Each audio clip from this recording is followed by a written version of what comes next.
சினிமாவை பார்த்து ரசிகர்கள், தலைவரை பார்த்து மக்கள், மக்களை பார்த்து கடவுள். இப்படி 5 தலைப்பு. ஒரு தலைவன் எப்படி சார் இருக்கணும்? சேவை செய்யறவனா இருக்கணும். சேவை அப்படிங்கறதோட விரிவாக்கம் என்ன தெரியுங்களா? சேர்த்து வை அப்படிங்கறத சேவைன்னு சுருக்கமா சொல்லப்படுது. ஒரு தலைவன் எதை சார் சேர்த்து வைக்கணும்? தன்னுடைய தலைமை பண்பை பயன்படுத்தி மக்களுக்கு நல்ல காரியங்களை செஞ்சு அதன் மூலம் புண்ணியத்தை சேர்த்து வைக்கணும். ஆனா இன்னைக்குள்ள தலைவர்கள் என்ன சார் பண்றாங்க? 10 தலைமுறைக்கு பணம் சேர்த்து வைக்கிறாங்க. இதை பார்த்து தான் மேத்தா எழுதினாரு, எங்கள் தேச பிதாவே, அமைதி கொழுவிருக்கும் உன் சிலைகளை காணும் பொழுதெல்லாம் நான் அழுகிறேன். அமுத சுரபியைத்தான் நீ எங்களுக்கு விட்டு சென்றாய், ஆனால் இன்று எங்கள் கையில் இருப்பதோ வெறும் பிச்சை பாத்திரங்கள். எங்களுக்கு இன்னும் பயமா இருக்கு சார். இந்த பிச்சை பாத்திரத்தையும் யாரும் திருடிட்டு போகாம இருந்தாங்கன்னா சரி.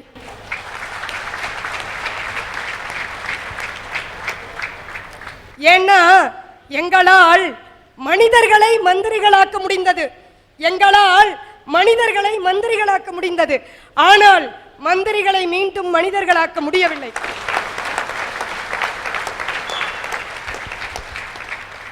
சில மந்திரிகள் என்று போட்டுக் கொள்ளுங்கள்.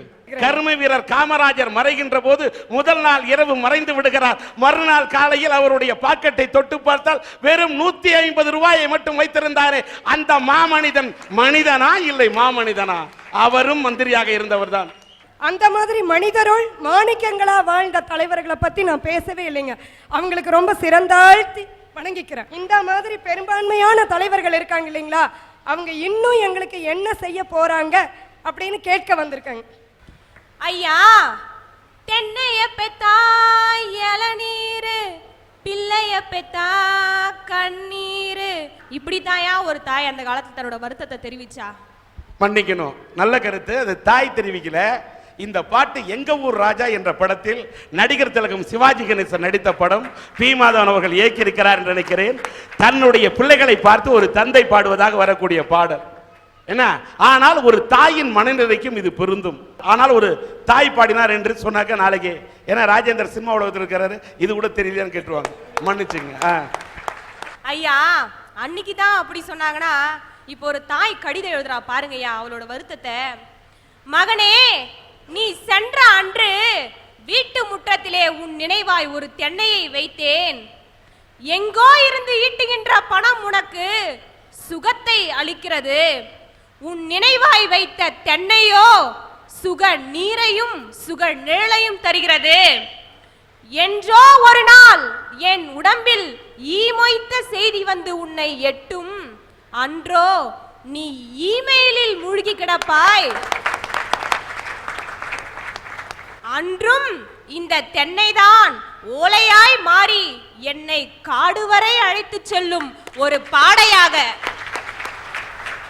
அப்படின்னு வெளிநாட்டில் இருக்கிற தன்னோட மகனுக்கு ஒரு அருமையான கண்ணீர் கடிதத்தை எழுதுறாயா ஒரு தாய்.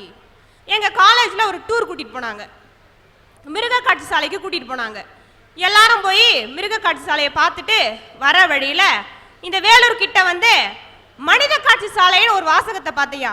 மனித காட்சி சாலை வித்தியாசமா இருக்கே அப்படின்னு எனக்கு எதுலையுமே ஆர்வம் கொஞ்சம் அதிகம். போனேன், அங்க ஒரு பெரியவர் உட்காந்துட்டு இருந்தாரு. என்னையா, மிருக காட்சி சாலை கேள்விப்பட்டிருக்கோம், இங்க மனித காட்சி சாலைன்னு வித்தியாசமான ஒரு வாசகத்தை எழுதிருக்கீங்களே, என்னன்னு கேட்டேன். அவர் என்ன கேட்டாரு, நீங்க எங்கம்மா போயிட்டு வரீங்க அப்படின்னு கேட்டாரு. நான் மிருக காட்சி சாலைக்கு போனேன் அப்படின்னு சொன்னேன். அவர் சொன்னாரு, அங்க உள்ள இருக்கிறதெல்லாம் மிருகம், வெளியே போய் பார்க்க போன நீங்கெல்லாம் மனுஷங்க. இங்க உள்ள இருக்கிறவங்க எல்லாம் மனுஷங்க, வெளியே வந்து இவங்களை பார்க்க வராங்க பாருங்க, அவங்கெல்லாம் இவங்க கிட்டயே பால் குடிச்ச மிருகங்கமா மிருகங்க அப்படின்னு ஒரு விளக்கத்தை சொன்னாரியா. இன்னும் இந்த இளைஞர்கள் எங்களை என்னதான் பாடுபடுத்த போறாங்கன்னு தெரியலையா, தெரியல. சபாஷ். ஊராலோ மனுஷயனும் உலகால பிறந்தையனோ, ஊரால மனுஷயனும் உலகால பிறந்தையனோ, இதை யாரும் புரியாம இருப்பதுதான் என்ன நிலை.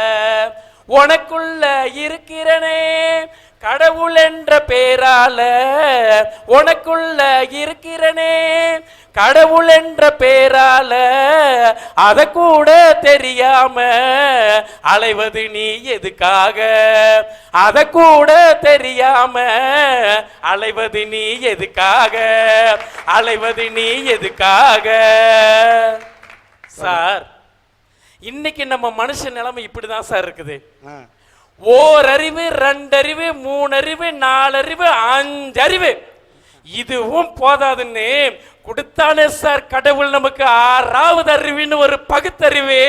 எங்க சார் போச்சு நம்ம மனுஷனுக்கு ஆறாவது அறிவு? சார், நம்ம எல்லாருக்குள்ளேயும் கடவுள் இருக்கிறான் சார். கடவுள்னு பேரை நாம தான் சார் வச்சோம். என்ன சார் அர்த்தம் அதுக்கு? கடவுள்னா நல்லவன் கெட்டவன் எல்லாருக்குள்ளேயும் கலந்து அவனுள்ள போய் நல்லது கெட்டது எல்லாத்துக்குள்ளேயும் கடந்து உள்ள இருக்கிறான் சார். அதனாலதான் சார் கடவுள்னு பேர் வச்சோம். மனுஷன் 4 பேருக்கு நல்லது செஞ்சா மட்டும்தான் சார் அவன் தெய்வமா மாற முடியும். ஆனா இன்னைக்கு மனுஷன் என்ன சார் பண்றான்? தெய்வமா வாழ வேண்டிய இந்த மனுஷன் மிருகமா போயிட்டு இருக்கிறான் சார். மிருகமா போயிட்டு இருக்கிறான் சார். ஒவ்வொரு மதத்துக்கும் ஒவ்வொரு சின்னம் இருக்கு சார். திருநீருன்னு சொல்றேன் சார். அதுக்கு என்ன அர்த்தம் தெரியுங்களா? ஆணவம், அகந்த, அகம்பாவம், இது எல்லாத்தையும் சுட்டெரிச்சு சாம்பலாக்கிட மனுஷான்னு அர்த்தம் சார். அதனாலதான் சார் நம்ம திருநீரை நெத்தில இடுறோம். இல்ல அதுல இன்னொரு விளக்கமும் இருக்கு. திருநீரின் தத்துவம் என்ன என்று சொன்னால், ஆண்டியாக இருந்தாலும் சரி, அரசனாக இருந்தாலும் சரி, மன்னனாக இருந்தாலும் சரி, ஒரு நாள் இந்த மண்ணை விட்டு மறைந்து விட்டால் அவன் இந்த சுடுகாட்டுக்குத்தான் வரப்போகிறான், சாம்பலாகத்தான் ஆக போகிறான். அப்படிப்பட்ட சாம்பலாக திருநீராக, திரு என்று சொன்னால் இறைவனிடம் சேர்ந்து விடும் நீராக நீ மாறப்போகிறாய் என்பதை உணரு உணரு என்று நெத்தியிலே பூசும் போதெல்லாம் அவனுக்கு நெத்தி அடியாக சொல்ல வேண்டும் என்பதற்காகத்தான் திருநீர் படைக்கப்பட்டது சார். தலையில தொப்பி போட்டு வாழ்றேன் சார். அதுக்கு என்ன அர்த்தம் தெரியுங்களா? இந்த உலகத்துல எல்லா மனுஷங்களுக்கும் நான் தலை வணங்கி வாழ்ற மனுஷனான்றதான் சார் அதுக்கு அர்த்தம். சார், நெஞ்சில சிலுவையை சுமக்கிறேன் சார்.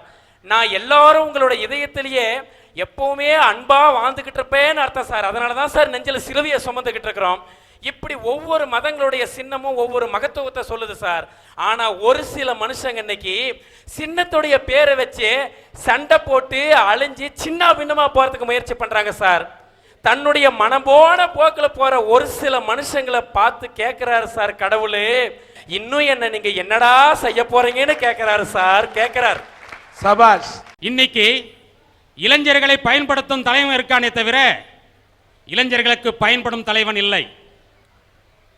பாரத பிரதமர் நேரு இருக்கும்போது காஷ்மீருக்கு ஒரு பொதுக்கூட்டத்திற்கு போறாரு. பயங்கரமான கூட்டங்க. அவர் அதை பார்த்துட்டு மகிழ்ச்சியில் மக்களோட மக்களாக போய்கிட்டு இருக்கார். உடனே பாதுகாப்பு அதிகாரி ஒன்றும் பண்ணலை, நேராக போய் மேடை ஏறினார், மைக்கு பிடிச்சார். நேரு அவர்களே, நீங்கள் அதற்கு மேல் செல்ல வேண்டாம், உடனே மேடைக்கு வாருங்கள்னார்.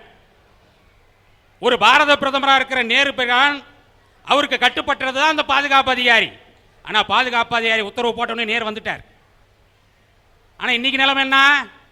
சுப்ரீம் கோர்ட் ஆர்டர் போட்டாவே கேட்க மாட்டேங்கிறான் நம்ம தலைவன். இதை ஏன் சொல்றேன்னா, இன்னைக்கு இந்தியாவுடைய ஜனாதிபதிக்கு பதவி பிரமாணம் செய்து வைக்கிறது யாரு? சுப்ரீம் கோர்ட் நீதிபதி தானே, தலைமை நீதிபதி தானே. அந்த தலைமை நீதிபதி சொல்லும்போது நீ ஏன் கேட்க மாட்டேங்கிற? நீ கேட்கலன்னா எப்படி மக்கள் கேட்பான்? சாதாரண விஷயத்து கூட கேட்க மாட்டான்ல, அங்க மக்கள் பிரச்சனை பண்றல்ல சார். ஒண்ணும் கிடையாது. அன்னைக்கு இருந்த பிரதமர்கள்லாம் என்ன சொன்னாங்க? அகிம்சையை கடைபிடிக்கணும், கடமை கண்ணியம் கட்டுப்பாடோடு இருக்கணும் தலைவன் சொன்னாங்க. இன்னைக்கு இருக்க தலைவன் நான் சொல்றான், அடங்க மறு, அத்து மீறி, ஆயுதம் ஏந்து திருப்பி அடி, இதான் சொல்றான்.